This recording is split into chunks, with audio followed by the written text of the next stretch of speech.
Yarat rivayet var.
unserer letzten Abendsveranstaltung von The Future of Demonstration HOTHOUSE möchte ich Sie herzlichst begrüßen. Und wie immer findet diese Veranstaltung auf Englisch statt.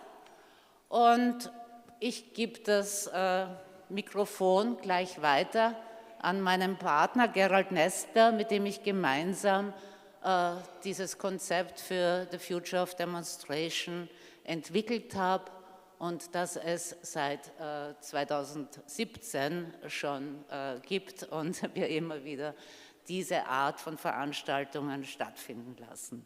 Okay. Danke. Welcome everybody. Great to see you all, also in the live stream.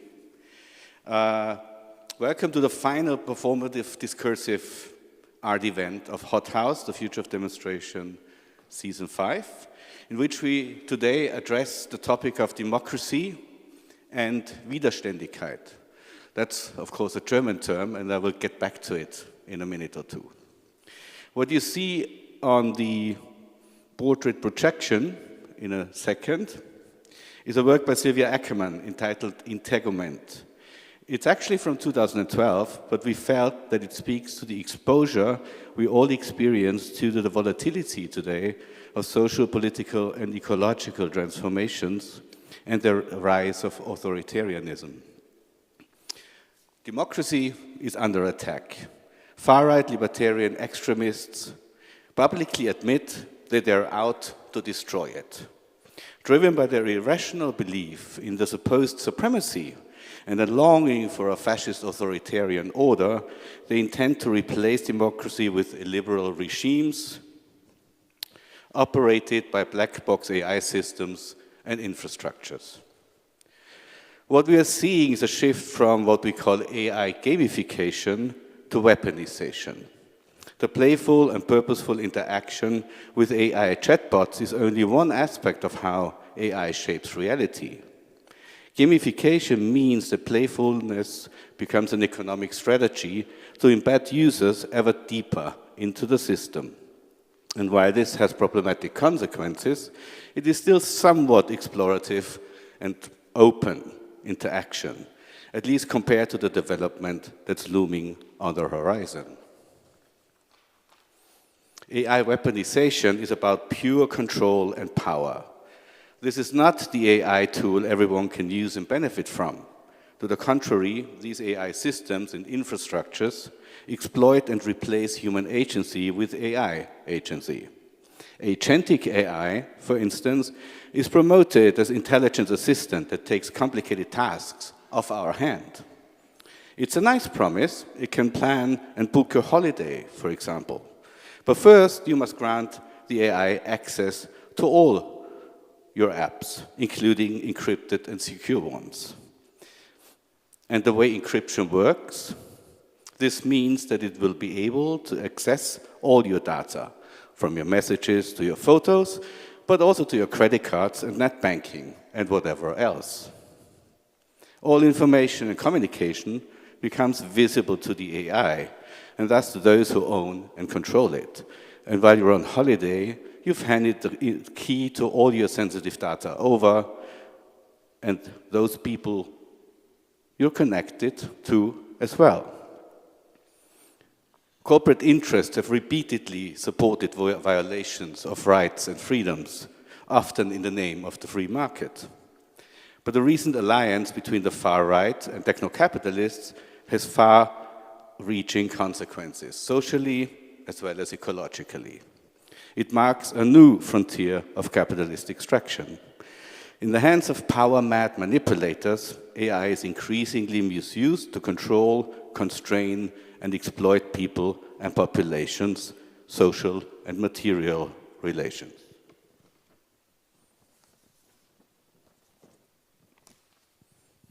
So what can be done against this new breed of techno-capitalist authoritarianism?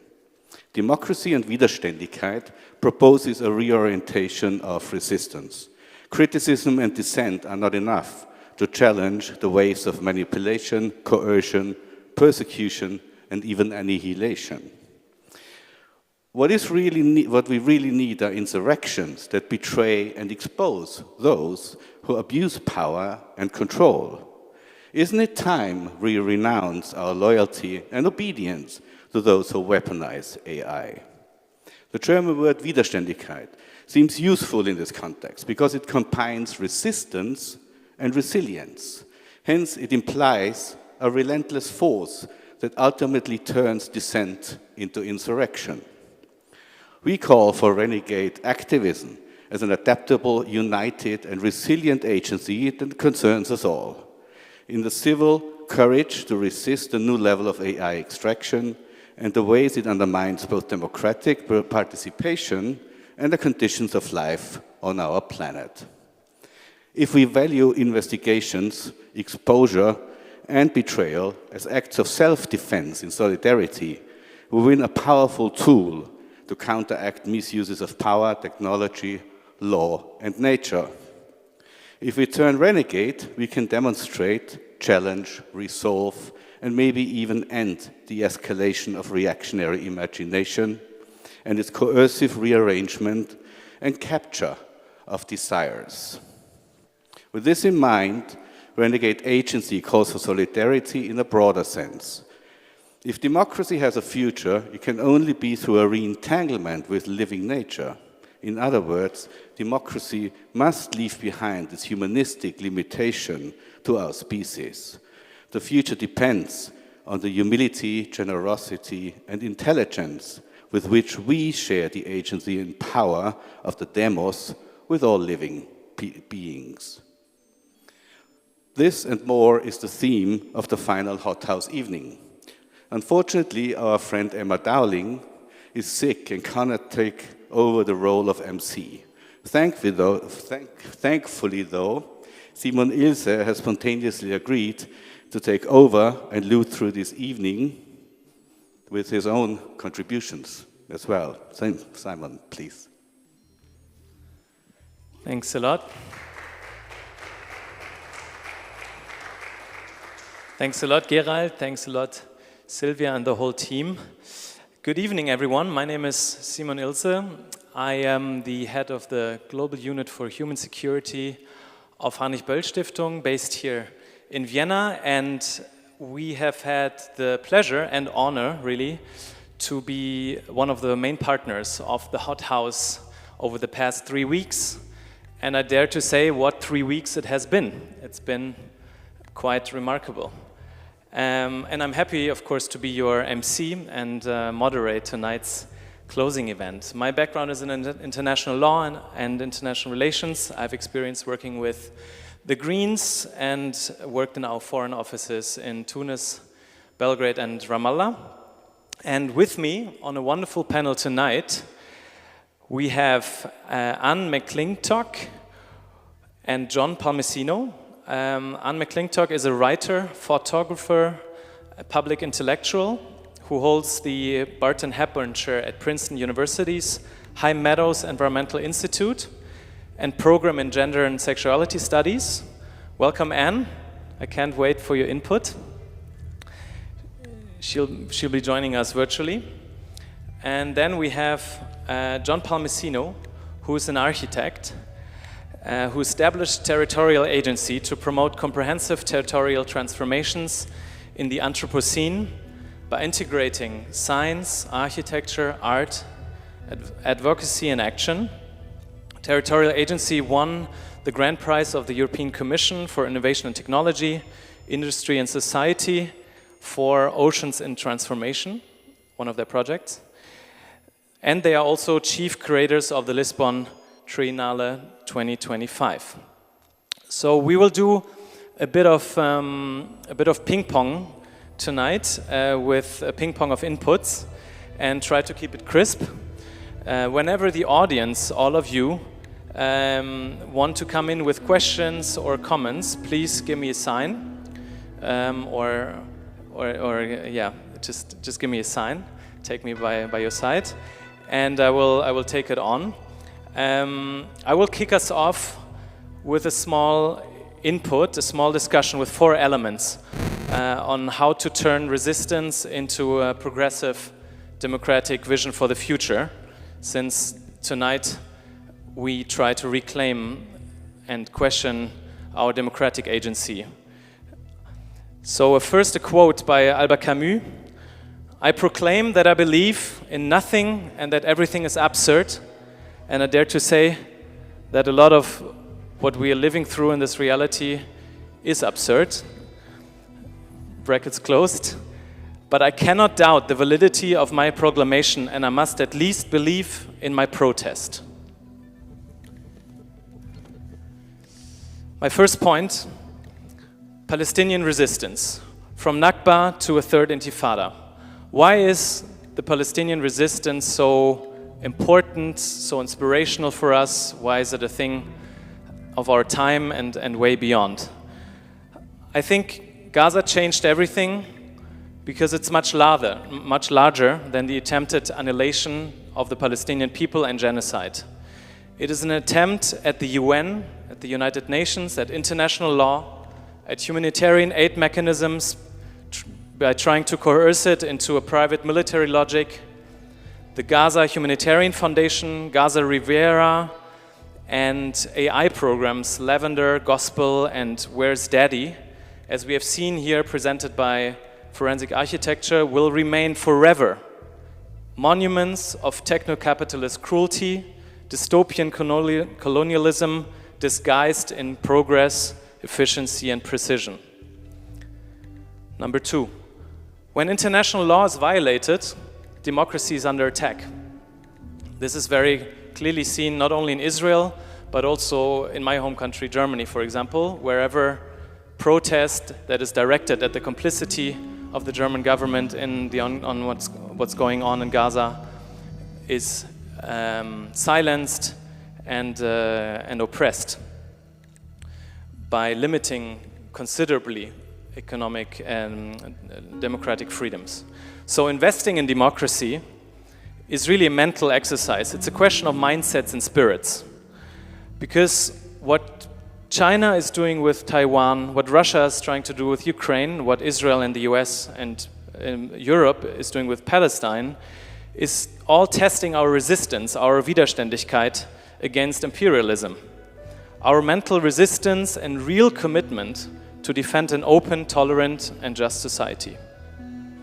Which brings me to number three, culture war. AI is weaponizing war on gender, climate, justice, identity. To sketch it out very shortly, the culture war we're currently living in, progressives seek to enlarge democratic representation by including marginalized groups, bringing in new topics such as climate through recognition, for example, for women, LGBTQI persons, people of color, whereas on the other side, conservatives frame this as a threat to tradition and national identity. Both sides are engaged in what Gramsci described as a struggle to define cultural common sense or cultural hegemony that underpins political power.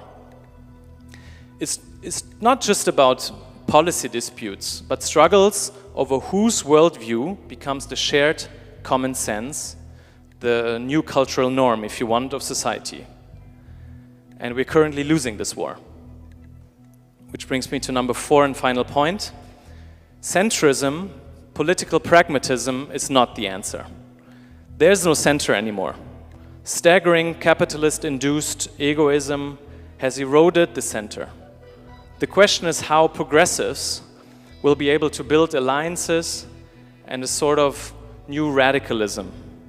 Green left undogmatic movement to deliver on what keeps societies and communities together. Social human bonds, cities and life that is affordable, free health and education services, nutritious food, intact life-sustaining nature, public interest algorithms. And yes, that also includes notions of liberalism or liberty in an emancipatory sense, being free and self-determined as an individual from state and or community coercion. Thank you. I end with that, and I hand it over to Anne for her first input, and I'm very interested also in what everybody thinks about some of these hypotheses. Thank you, Anne. The floor is yours. Thank you very much. Monster, a fugue in 3 demonstrations. The word monster comes from an era to show, warn, or remind, by which gods give notice of calamity. Hence, monstrous, premonition, and, for today, demonstration. The word demonstration is an ancient term for a military show of military force. The word demonstration is also a term for protest and collective refusal. They are spectral doubles. Demonstration 1, premonition. In April 2010, in the Gulf of Mexico, the BP Deepwater Horizon rig exploded, unleashing an unprecedented environmental catastrophe across 5 states. The forever war came ashore. As a strange militarization emerged, as the language for managing the catastrophe became the language of war. War talk fired from the mouths of media, Coast Guard, and officials. Governor Bobby Jindal, this is a war. Billy Nungesser, we will fight this war. Democrat James Carville, this is literally a war, an invasion. General Honor, we need to act like this is World War III. We've got to find the oil and kill it. On the BP website, the word kill appeared with ritualistic incantation. Kill the well, kill the leak, kill the oil. Culminating in the kill shot, the weird slurry of car tires and golf balls that BP fired at the leak to kill it. This was truly strange talk, this talk of war and killing oil. But since the 1970s, almost every crisis of neoliberalism rolling in has been called a war. The war on drugs, the war on crime, the war on poverty, the war on AIDS, the war on terror, and now the war on oil. But what many people still don't know is that the BP Deepwater disaster became not only the largest environmental disaster in US history, it was also the largest cover-up of an environmental disaster in US history. The Gulf disaster became a tryout for the US military of a new paradigm of real war. How? BP had agreed to pay damages for verifiable evidence, and to hide the oil, military planes carpet-bombed 5 Gulf states with a highly toxic chemical brew Corexit. Except Corexit doesn't remove oil, it just sinks it out of sight. And to cover up the cover-up, an unprecedented ruling was passed.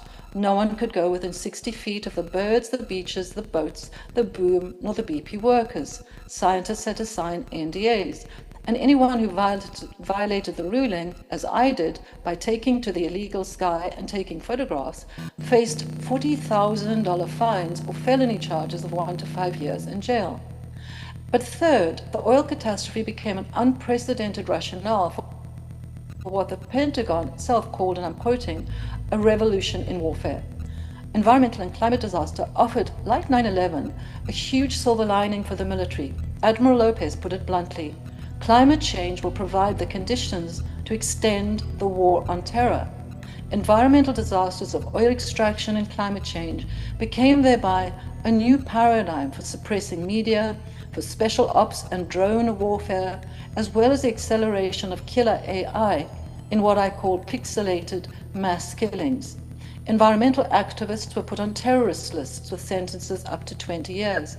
Like Palestine Action in the UK, protesters in the US are cast as terrorists and now dubbed the top domestic terrorist threat. Environmental catastrophes became a rationale for a demonstration, the ancient term for a military show of force. But what has been disappeared as well is that militarization is the leading cause of environmental destruction and climate change in the world. The US military is the greatest polluter on the planet. Military facilities are the most ecologically devastated places on Earth. And to fuel what it calls its, quote, full spectrum dominance of the world, the US Department of Defense consumes more oil than any entity on the planet, reaping obscene profits for the international arms industry. As Arundhati Roy has put it, we used to sell weapons to wage war. We now wage war to sell weapons. Thank you, Anne. For this first statement of yours, I would give it directly over to John in Lisbon, I believe. Welcome, good to see you, and the floor is yours.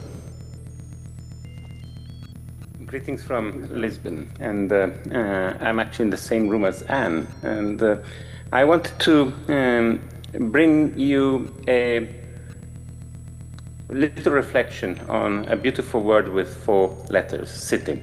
And it's a troubling thought. City has always been associated with the possibility of hospitality, of the possibility of inhabiting the world, and the cosmopolis, and the possibility of being a cosmopolitan. Today, that condition of the city and the world being approached is rather a condition of the city and the earth being in close approximation, in the sense that the contemporary city is now coextensive with what Peter Haff would call the technosphere, and the complex system of supply of material, energy, and information that sustain humanity. And this is a new emerging figure of planetary dimensions, largely propelled by the burning of petroleum, of oil. And this new figure is the new city, is the new condition of inhabitation of humans. And the troubling thought is that it has become highly inhospitable. And not only that, it has become hostile. It has become the host, the enemy of cohabitation. And this is the troubling thought, because we tend to imagine that technology is a tool, a condition that is amenable for change and transformation, and most possibly the condition through which democratic change can happen through technological means of transformation of the city. On the contrary, the rise of the technosphere propelled by petroleum brings about and ushers in the unique and unified horizon of the economy, no longer commerce, business, or exchange, but the economy with a capital E. The economy is the horizon, the inescapable horizon of every single discussion we have about the city, about politics.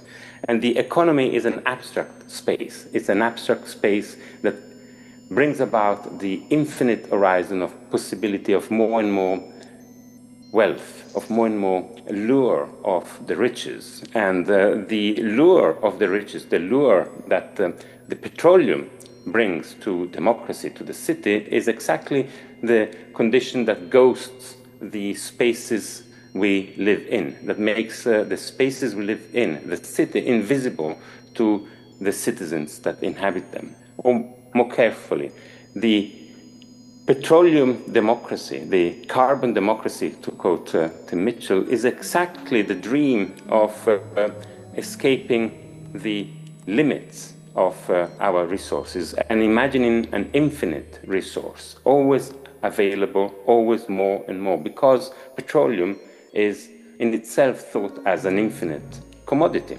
that gives access to all kinds of democratic power. It's more easy to gain access to the rooms of democratic exchange if you are a member of a petroleum corporation than if you are a member of the public.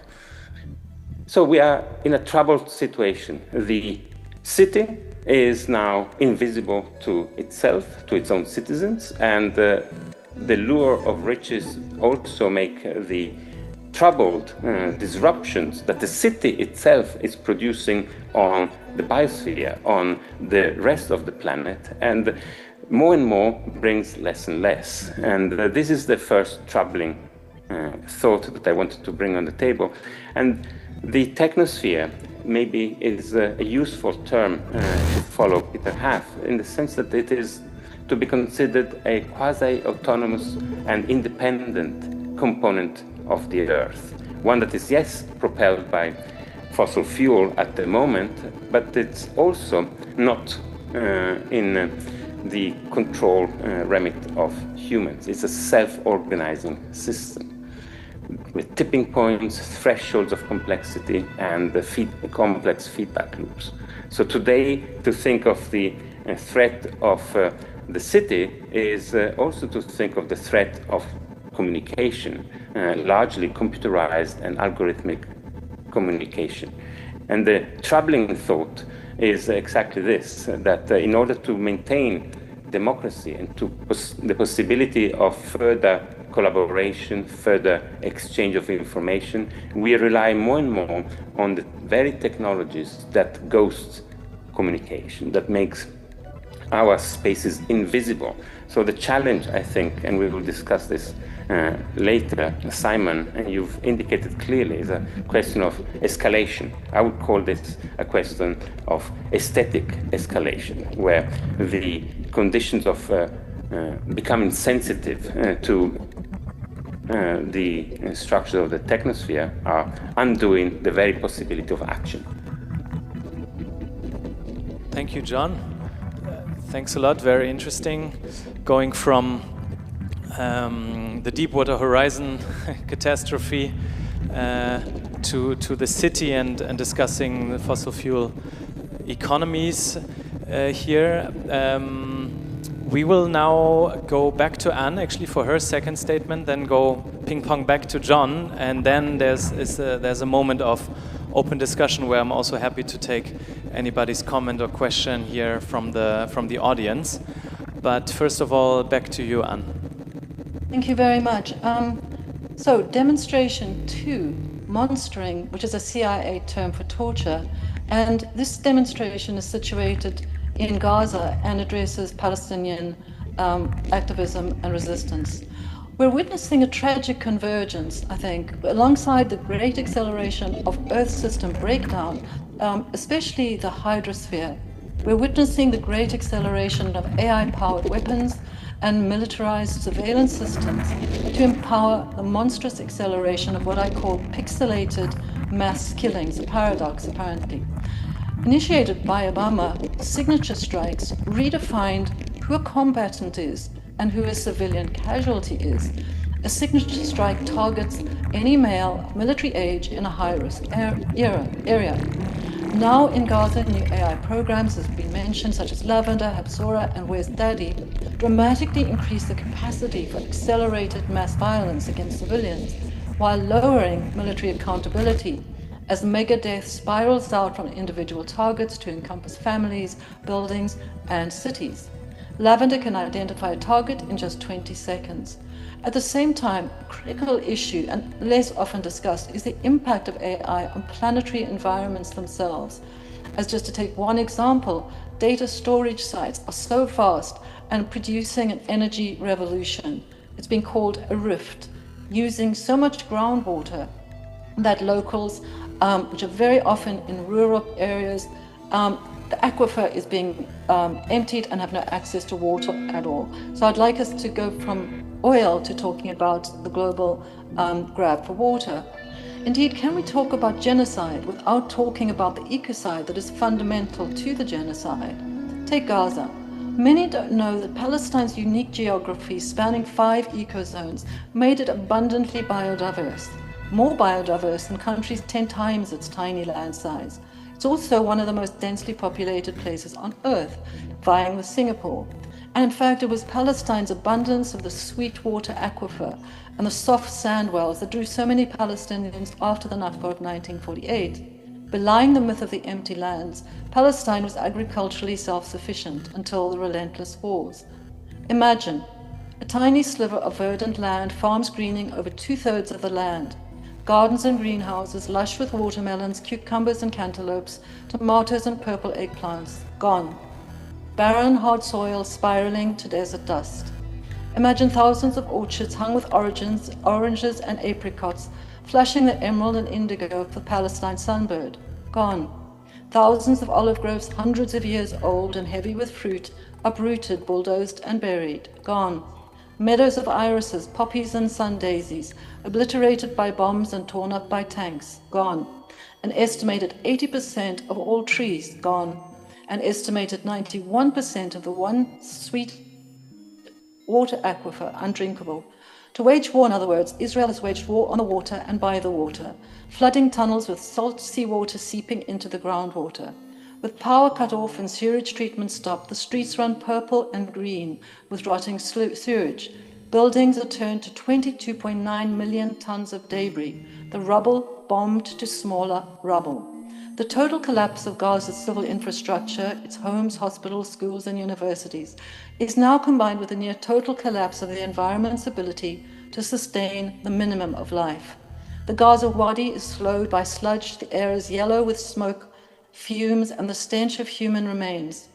Warrened by military ordnance, half-buried munitions, and tainted water, Gaza has become a reliquary of a monstrous legacy likely to last generations, perhaps irreparably damaged. Saeed Bashira calls the land, quote, the silent witness of Israel's war on Gaza. And briefly, demonstration 3, Revenant, from Ashla to Lamlama. Guided by the voices of the dispossessed and displaced, I end by evoking in gratitude the Palestinian activist, scholar, feminist, legal expert, and now friend, Nadia Shabru-Kevorkian, with a final counter-demonstration, a refusal of the ordinary terror of the everyday. Kevorkian invites us to go beyond the question of, is it a genocide, yes or no, as if to answer this question might put a stop once and for all to the gathering horror. Instead, she troubles the legal question of genocide, which is of course necessary, but goes beyond it to the unspeakable silent testimony of the Ashla, the scattered human remains, the dismembered pieces of flesh of those bombed by Israel, the remnants, the revenants. The military driven by the insatiable compulsion for total obliteration, the attempt indeed to annul the future itself, enacts what Kevorkian calls the monstrous logic of overkill, the dismembering of the already dead, the killing of the not yet born, or those born only to die in incubators tied to the tubes meant to give them life. Kevorkian recalls the mother who went to find food for her starving children, only to return and find her children scattered in pieces. This is what she said, I went to get them food and came back to find them ashla, body remains scattered all over the place. Against the logic of the overkill, however, Palestinians offer the ritual of Lamlama, the ritual gathering together of the remains, and the collective gathering, a demonstration of the remains as remembered, named, honored, and thereby made hallowed and whole. The Gazan father who, looking for his children, finds only ashla and painstakingly gathers the pieces of his children into plastic bags and walks about weeping, showing all who can see that these here, after all, are his children, Lamlama, remembered, named, honored, hallowed, and made whole. These are my children. The Israeli overkill is challenged and refused by the ritual of Lamlama, by the collective community act of gathering and putting together the pieces, the refusal to be dismembered and disappeared. Above all, the Lamlama demonstrates Palestinians' continuing agency. Demonstrate from an era, to remind, to bring to mind, to remember, to gather the dead into the country of the living as hallowed and whole. So to end, perhaps we too, as artists and writers and architects and musicians and doctors and healers, can refuse the dismembering and use our words, our art, our music as Lamlama. We know what is happening, we know what needs to be done. For I've come to believe that if we begin with what we love, we give mourning and grief its fullness. Grief makes us kin with what we mourn, and kin with other species and the earth itself. And out of that kinship, radical transformation will more likely rise up. No act is too small to make a difference. The future is now. We must refuse the great forgettings of administered amnesias. For as Eduardo Galeano writes, history does not say goodbye. History says, see you later. Wow, thank you, Anne. Very inspirational and interesting, this thought of refusing to be dismembered and ways of reclaiming democratic and human agency, basically. Thank you very much for that. John, you have the floor now for the second statement, and then we'll open it up. Thank you. Thank you, Simon.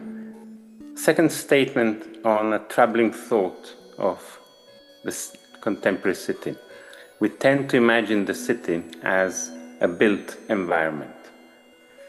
I would counter that and think of the city as a complex process of transformation, construction, destruction, annihilation, amnesia, extinction.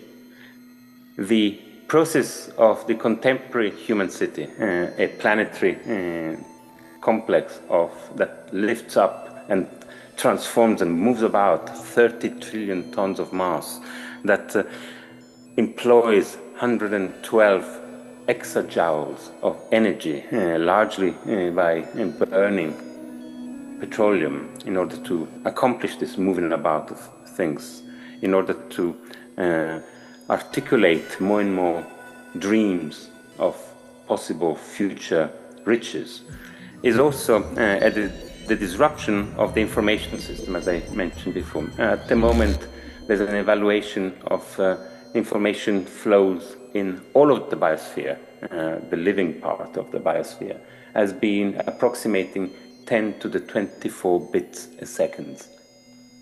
That is 10 with 24 zeros.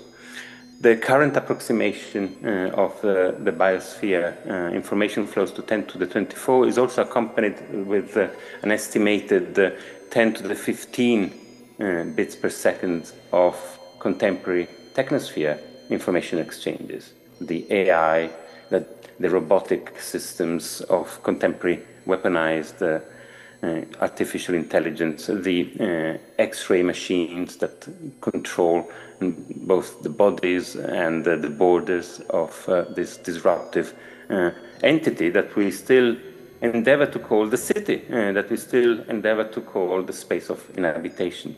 Today, violence is the second face of the coin of the riches, of extractive capitalism. There's always a dark side of the dream. And the second thought of the city has been both the possibility of lure of riches and being the possibility of extreme violence, brings us to understand that contrary to the other Earth systems, the technosphere is the only one that does not stop, does not have any negative feedback, does not have any condition to inhibit and start recycling its information, its energy, and its recycling. And anyone who has been paying attention to the laws of thermodynamics lessons in secondary school would understand that contemporary thinking about the technosphere are completely at odds with science. Science tells us very clearly that in order to have a system transform itself, you need to add to the system energy to increase the entropy of the system, to increase its disorder. In order to disarticulate its mechanism, you also have to add energy. And at the moment, we only have one dimension, and it's a linear dimension that tears our politics apart in a complex debate about either complete retreat to an imagined land of safety or an acceleration towards the dream and the bet, the money bet, that the technosphere might enable its own transformation. And this is where I think learning from Earth systems might allow us to have a light through the darkness of the operation of the contemporary technosphere, in the sense that everybody who understands that you need more energy understands in order to recycle our societies, and understands also that that energy needs to come from sources that are not the black economies of petroleum, but they need to be the light economies of the solar abundance of light. In that sense, we have abundance, we have availability of solar energy, of more light to transform the technosphere. It's a question of choice. It's a question complicated because the choices that we make are not the exception of Carl Schmitt. somehow identifying the moment of choice and the sovereign as the unique condition, but on the contrary, the inevitable understanding that choices, the exceptional conditions, are those of the entanglement of life with the technosphere. And choices are constantly negotiated and made. In that sense, Gerald and Simon's instigation to think of Widerständigkeit, the constant interruption and breaching of the possibility of being dismantled, being undone by violence, is exactly what the Mongols of the world are already doing. We can have models of cohabitation that are lighter if we just look around us, if we just understand the spaces that we inhabit, and we try to break through the structures of inhibition and invisibility that the technosphere is bringing about. I'm talking to you from Lisbon via complex information technology that operates at around 2.4 gigahertz across the technosphere. That low level of energy is only a fraction of what the solar power can do to our lives. We need to think citizenship and the possibility of the technosphere becoming a city of cohabitation, the mangles of agencies of the technosphere and the biosphere, in order to enhance life, to continue thinking that there is hope of staying alive. Thank you, and thanks for ending on such a positive, hopeful note. Okay, I would like to quickly now open it up to everyone also who would like to share their thoughts, their commentary, and or simply has a comprehension question. Also, the panelists are invited to ask each other about points and thoughts that were shared. Because, John, you have to leave soon, maybe we'll start with a quick follow-up question to you.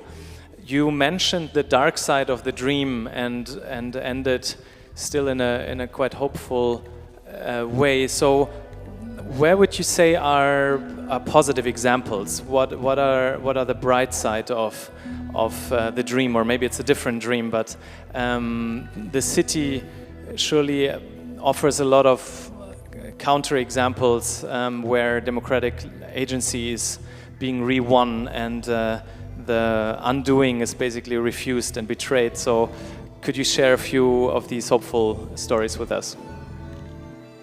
The problem I see with what you just said is, of course, that hope is exactly what inhibits action. The dream of hope is the problematic condition of current democracies. There's not a question of hope, there's a question of optimism, and there's a question of understanding both negative and positive feedback loops and tipping points. There's a number of practices that are good examples on how to go about things, and they are all based on Widerständigkeit, on the possibility of constant interaction, constant attention to things, not based on science and knowledge in a given way as a fact, but constant engagement with controversies and trying to entangle one's bearings with the multiple dynamics of the spaces we live in. I will start with an example that comes from Andy Pickering in his latest book, Anthropocene Cybernetics, indicates how the disruption of the water systems of the Colorado River, what used to be called the Colorado River, is now a series of canals and pumps and pumping stations and very complex technological means of taking away water from livelihoods rather than providing livelihoods, has been investigated by the hydrographers and the farmers along its water streams as being enabling a condition of pulsation, a possibility of controlled inundation, and then you stop the inundation, you recalibrate. And this is a condition that is not based on any form of scientific knowledge. It's only based on the experiences of the inhabitants and the engineers and the scientists and the agriculture people and the native communities, in particular the Hopis of the river system. That is an example. It's not a major positive example because the depletion of the ecosystem is enormous. A second one that I would like to bring to people's attention is the possibility of becoming sensitive to the disruption of the cryosphere. The disruption of the cryosphere, in particular in mountainous regions, where to pay attention to the possibility of maintaining open the paths to the next village, to maintaining open the fields and pasture lands in the face of the crumbling and destruction of glaciers and the mudslide, is countered by a mountainous population trying to, at the same time, elude the lowland logics of regimented measurement. You see both in the upper Himalayas mountains at the borders between Pakistan and India and China, but also in the Alps of Europe, growing knowledges of how to inhabit a trembling landscape. And these are examples that come from hydrography, but there are obviously innumerous examples of Widerständigkeit that come from disruptions not of the Earth system, but of the world system. The Dnieper Valley inhabitants that are reimagining the watersheds at the forefront of the invasion war of the drones of Putin, trying to reimagine how the hydro systems of the Dnieper, the great river that rushes its water from the north into the Black Sea, are a great example, I think, of that. Or the possibilities of re-establishing biodiversity in the river meanders of the Amazon, re-establishing the Terra Preta organizations. These are all examples that tend to be ignored because we tend to imagine them as minimal and small. Another great example is, of course, the incredible negotiation between class and position and the capacity of being on the high ground that happened in the deltas of Bangladesh, always trying to grapple with the remnants of empire and the marshlands and the wetlands of the Great Delta. There is another example of how societies, human societies, are mangled with non-human conditions. These are examples that all carry, of course, the shadow of violence because they are imagined as being minor. In reality, these are conditions that are inhabited by millions of people. Thank you. Thanks for this quite elaborative answer. Thanks a lot. Anne, if you have an question to John or would like to share more thoughts with you, otherwise in the audience, if there's somebody who would like to ask a question to our panelists. Hands? I would like to just pick up very briefly and echo what John was saying about hope, because I'm so often asked, as we all are, is there any hope? Where's the hope? And I think James Baldwin said sometimes the answers can hide the questions that need to be asked. And I think the question is not so much where the hope is, because hope doesn't lead to action. It's action and activism that leads to hope. And I want to perhaps recall to mind strategies for action from the South African anti-apartheid revolution, which brought the apartheid regime to its knees and to the negotiating table, which is boycott. And I'm thinking of the terms in which we've been talking about acceleration and abstraction, and I would like to return to the notion of embodiment, of taking our bodies back in boycotts. In South Africa, the cultural boycott and the great sports boycotts, but in particular the internal boycotts, the bus boycotts, the consumer boycotts, the school boycotts, literally brought the townships to a standstill. And now we're looking, for the first time in history, just to take a local contemporary example, Eurovision is boycotting Israel, and UEFA is boycotting. And so I think the part of the power of boycott is to remove our labor, to remove our bodies. And I would like to think that I'm located at the moment in a university, but so much of what gives me personal hope is the next generation, my students, who are rising up and who are refusing the alternatives of the past, don't believe in them, and are seeking a wide variety of alternative ways of collective engagement. And boycott, I think, is one of the most powerful. And we should you do that in universities, remove our bodies, remove our labor, our imagination and minds from universities, and I'm speaking particularly now of the US, that's being structured by a great deal of preemptive compliance, complicity, coercion, and corruption.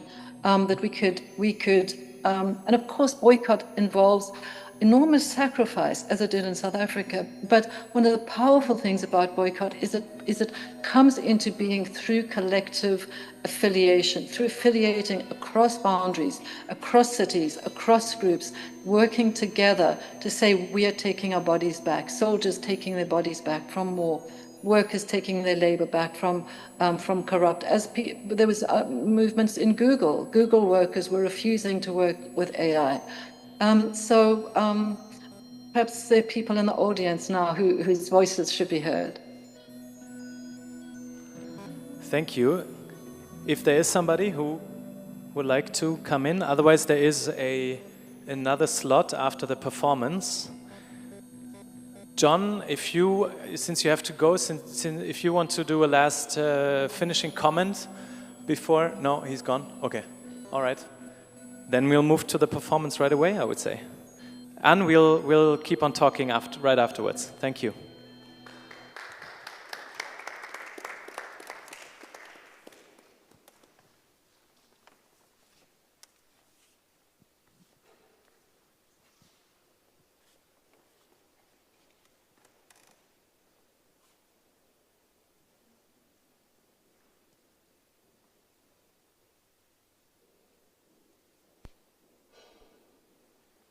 Here's a question for you guys.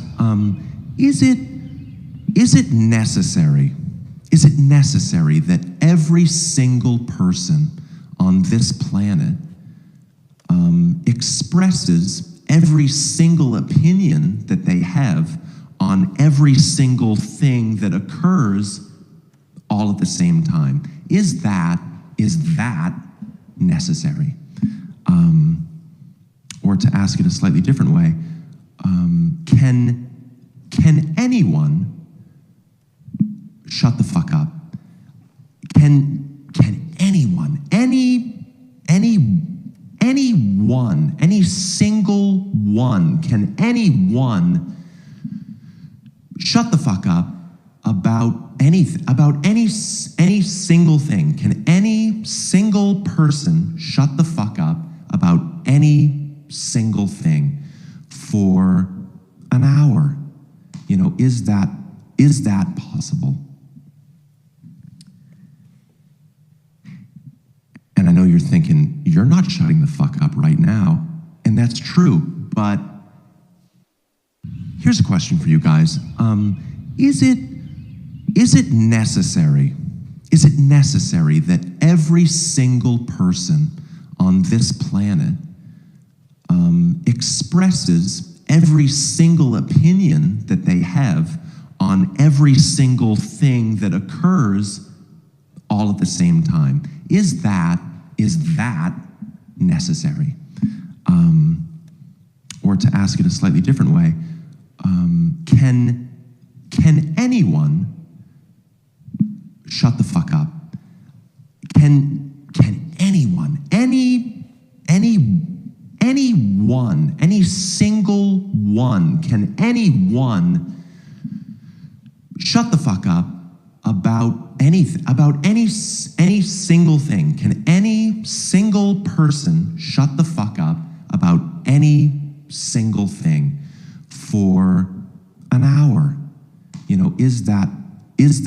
possible. And I know you're thinking, you're not shutting the fuck up right now. And that's true, but... Here's a question for you guys. Is it necessary? Is it necessary that every single person on this planet expresses every single opinion that they have on every single thing that occurs all at the same time? Is that necessary? Or to ask it a slightly different way, can anyone shut the fuck up? Can anyone, any single one, can anyone shut the fuck up about any single thing? Can any single person shut the fuck up about any single thing for an hour? You know, is that possible? And I know you're thinking, you're not shutting the fuck up right now, and that's true, but... Here's a question for you guys. Is it necessary? Is it necessary that every single person on this planet expresses every single opinion that they have on every single thing that occurs all at the same time? Is that necessary? Or to ask it a slightly different way, can anyone shut the fuck up? Can anyone, anyone, any single one, can anyone shut the fuck up about any single thing? Can any single person shut the fuck up about any single thing for an hour? You know, is that possible? And I know you're thinking, you're not shutting the fuck up right now, and that's true, but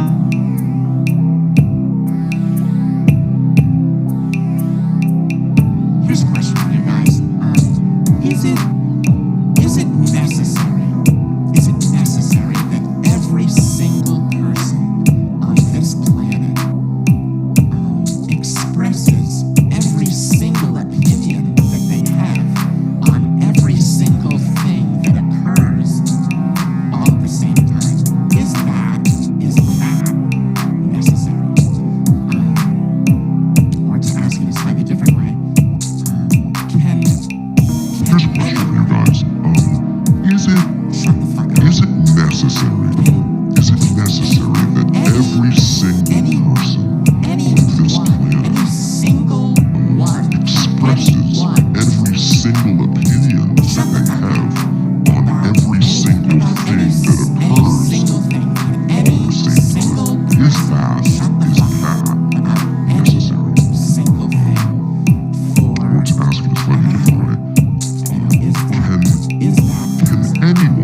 Daphna Horenchik.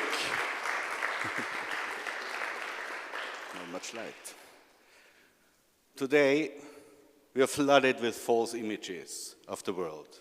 Frustration is growing, if not despair, of what can be done against reactionary onslaughts and fascist authoritarian objectives. Art, as well as the sciences, are challenged to create and deliver new images, new knowledge and experiences, a new imagination of the world. But maybe it's time to change strategy. Instead of creating new images or adapting previous ones, how about we start destroying the backbones of false images for a change? Because today, we need more than a visual language. We need a different strategy of deconstruction and resolution against the authoritarian capture of the imagination. There is a term for the destruction of false images. It's called iconoclasm. Hence, we call for iconoclastic acts against the blatantly false image of the world produced by ultra-right and fascist authoritarians. We think of iconoclastic acts, of course, as a form of artistic insurrection against a regime of a quasi-new that renders art into a question of contemporary aesthetic design, as well as against the larger manipulation of perception that aims to command relations and desires. Each of the 4 discursive performative events of HOTHOUSE culminate in the iconoclastic acts, dishonor tyrant idols, a tribunalistic ritual in which we smash some of those who threaten fundamental rights and livelihoods. Some of those we take down artistically are not only enemies of human rights and democracy, they also support AI systems and infrastructures that afford them a previously unknown level of control. They weaponize AI against individuals and populations, and they exploit any matter, because AI extracts value from anyone and anything, anywhere. As an artistic renegade act, iconoclastic acts, dishonor tyrant idols, is about the value of insurrection and liberation. This is not an act of aggression. It is a creative act of artistic self-defense against the false consciousness of supremacy and the violence and destruction it initiates. With the act of dishonoring tyrant idols, we create new sculptural forms that arise at instant. They are more than just a symbol of agency. These sculptures do not only hold the memory of what was destroyed in their transparency against the adversary, they also remind us of our agency for insurrection. As Victor Hugo said 150 years ago, insurrection is always a thing of the spirit. Insurrection is an encounter with the truth. It is the place, the only place, where political truth is visible.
Therefore we convene at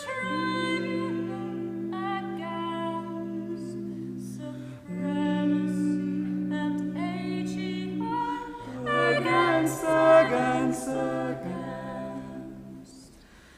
Racist attitudes, transphobic biases, against, against, against.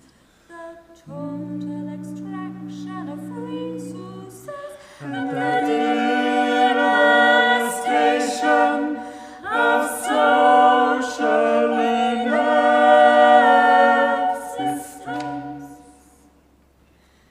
Against, against, against. AI weaponization. Against, against, against. Manipulation and fraud. Against, against, against. The corruption of democracy.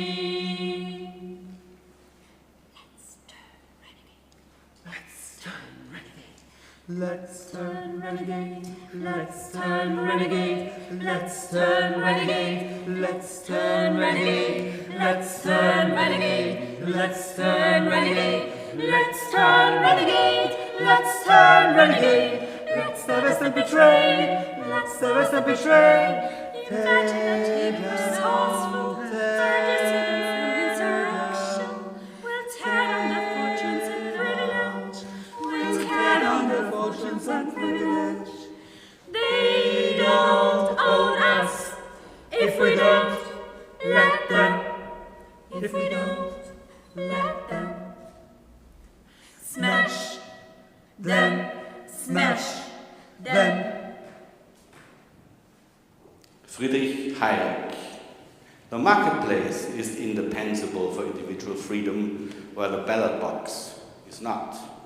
I personally prefer a liberal dictator to a democratic government lacking liberalism. Democracy undermines liberal values. Mary Rothbard, founder of anarcho-capitalism, student of Ludwig von Mises. It is the state that is ripping us all off. It is the state that is the common enemy of mankind, a gang of thieves writ large. We must stress the return of the good old bourgeois values and fight against the degenerate modern values of egalitarianism. We need to replace the state with the market. We need to separate class, race, and gender. Rothbard is also famous as being the spiritual father of far-right authoritarians and so-called Austrians, like Javier Milei, the Argentinian president, but also some others here. J.D. Vance, pseudo-Catholic Silicon Valley evangelist. He's an oligarch change agent on tax, AI, and crypto regulations. He's the creature of Peter Thiel. Supports abortion bans. He says judges shouldn't be allowed to control the executive legitimate power. And abortion, in instances of rape or incest, two wrongs don't make a right. It is not whether a woman should be forced to bring a child to term, it's whether a child should be allowed to live, even though the circumstances of that child's birth are somehow inconvenient or a problem to society.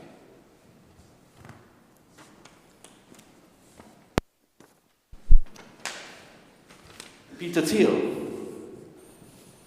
Freedom and democracy are not compatible.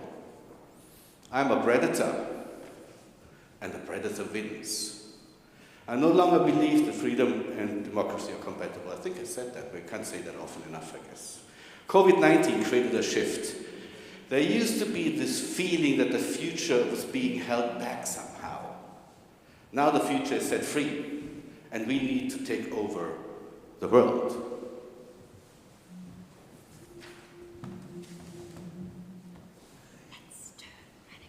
Let's turn renegade. Let's turn renegade. Let's turn renegade. Let's turn renegade. Let's turn renegade. Let's turn renegade. Let's turn renegade. Let's turn renegade. Let's turn renegade. Let's divest and betray. Let's divest and betray. Imaginative and resourceful, our dissidence and insurrection will tear down fortunes and privilege.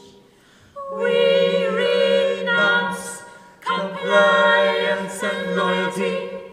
We dishonor tyrant idols. Resolution,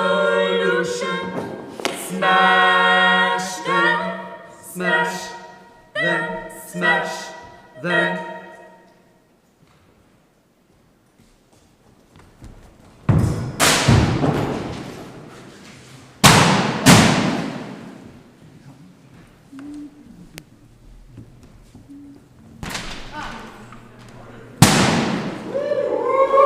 Bravo, Silvia.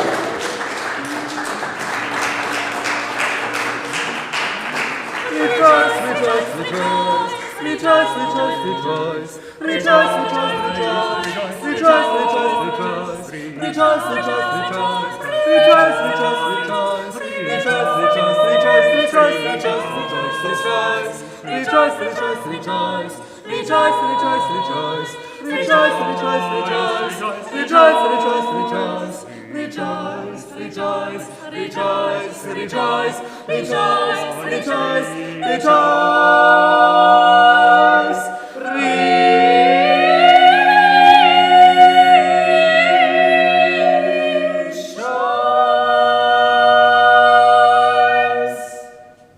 Thank you.